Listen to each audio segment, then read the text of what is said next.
Bonjour à toutes et à tous et bienvenue dans ce cours en ligne intitulé « Apprendre à coder avec Python ». Ce MOOC a été élaboré pour vous qui voulez apprendre à coder. Mon nom est Thierry Massard, je suis professeur d'informatique à l'Université libre de Bruxelles. Bonjour à toutes et à tous, je suis Sébastien Waro, maître de conférences en informatique à l'Université de La Réunion. Thierry et moi, avec notre équipe, allons vous guider et vous conseiller dans votre apprentissage. Coder permet d'écrire un programme pour un ordinateur pour réaliser une certaine tâche. Dans le jargon informatique, on parle d'exécuter. Pour que l'ordinateur comprenne ce qu'on lui demande, le codeur doit utiliser un langage de programmation.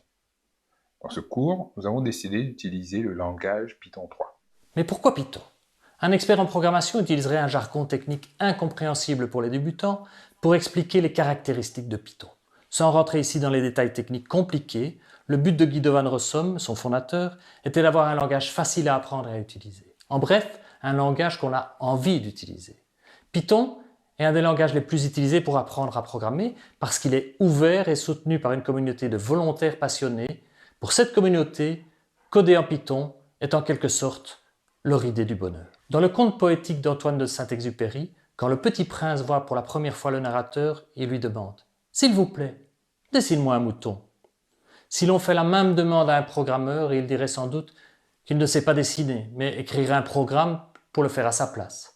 Évidemment, un programmeur Python ferait plutôt un programme qui se déciderait un Python, ou peut-être deux pour faire le logo du langage. Avec notre équipe, Thierry et moi allons partir du B à bas de la programmation et varier les apprentissages en insistant sur la pratique.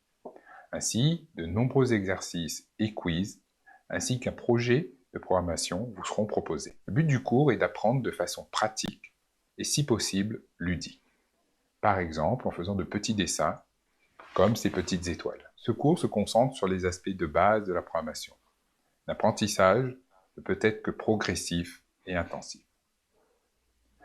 Dites-vous que vous êtes parti pour un apprentissage du codage. C'est un entraînement de longue haleine, un peu à l'instar de ce que vous pourriez faire si vous deviez courir un 10 km. Au début, tout vous semblera difficile. Mais au fur et à mesure, le travail portera ses fruits et vous serez de plus en plus performant. La suite de ce module vous permettra de vous familiariser davantage avec la plateforme de ce MOOC. Vous verrez notamment comment installer les outils dont vous aurez besoin, un interpréteur Python 3 et la plateforme de développement PyCharm. L'apprentissage du code à proprement parler ne débutera qu'à partir du module 2.